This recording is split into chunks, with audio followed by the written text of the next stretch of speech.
Beautiful people, it's me, Pamela, on my YouTube. Cho, no, what's the T? Siyahlaziya. Ubaloyi ungakhohlwa ukuthi is the same person owayenogininda e-DPP. We've never been told other people that were there, but I think General Shedrack Joseph Sibiya was there.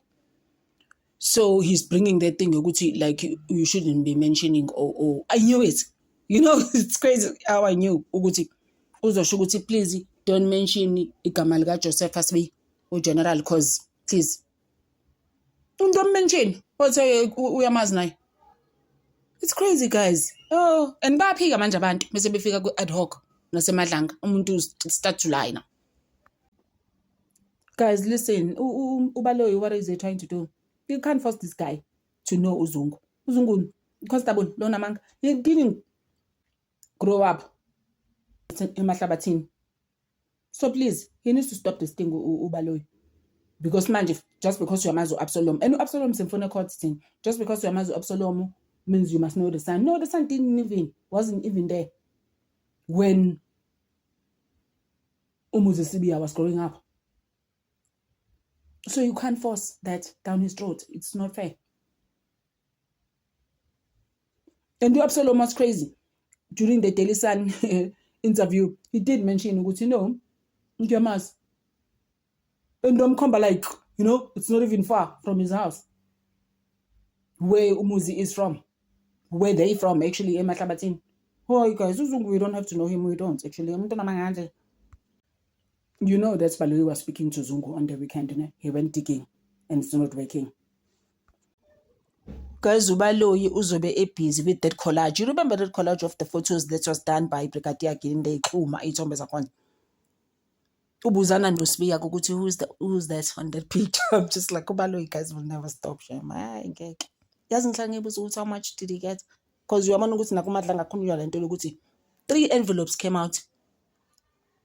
It was for investigators, it was for the magistrate, it was for the prosecutor, Ubaloyi, for instance, in this case here, wahola Ubaloyi, guys.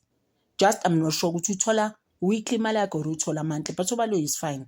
Akashodinga next Ubaloyi ekhuluma legal aid. You'll never. Ubaloyi doesn't even care about those things. Lalela, guys, Sibiya is very clear in his answers. Wakadlali nje Ubaloyi.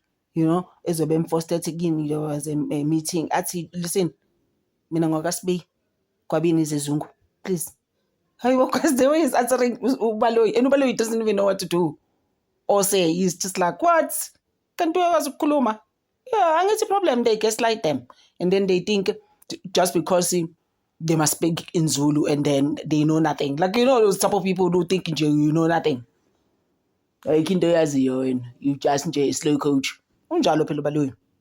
Ubhizi yakhe slides and then azobesho la lento kaShedrack ukuthi indaba kaShedrack, please ngicela ukuthi ungincede ungalibeli ukhuluma ngoGeneral Shedrack. But uthi Umuzi Sibiya, General Shedrack was there when he was being beaten up by Brigadier Bongani Ginianda and his entourage, Omukhola noMugano. Yeah, so now kufanele enze njani? Athi bayengekho. Shedrack Sibiya, guys, is implicated in so many things. Joseph, so what must we do? Extra like asiboni. No, we can't turn a blind eye. Sibona kahle.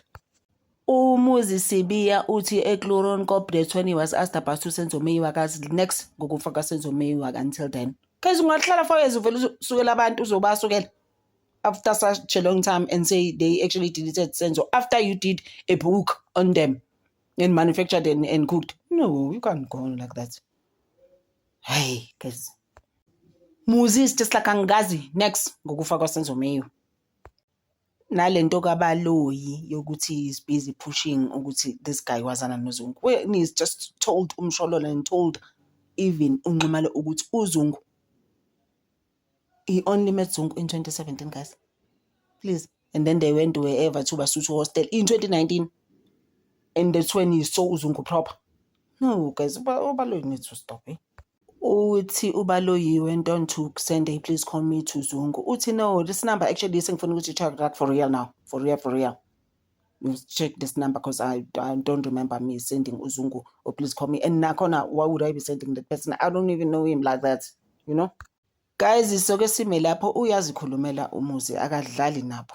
It's like you took the numbers like you did with the Lungisani number. Nathi ene mina ene when I'm telling you I've been speaking to Lungisani. I still speak to Lungisani to this day. When I want something from him, I do speak to him. That number is actually accused number 5. So I'm tired. Yeah. No, guys, usibiya umuzi, it's just like awangeke singaphela yini. Abayikhulumele guys, because at the end of the day they are the ones that have been through the most for the past 5 years. Kodwa kukhona abantu abashushumbisiselwa imvilophu. Sigcina lapho for today guys. Thank you so much for ikhesi kaSenzomiwa. Sizobona futhi kusasa. I appreciate you guys. Ngithanda over.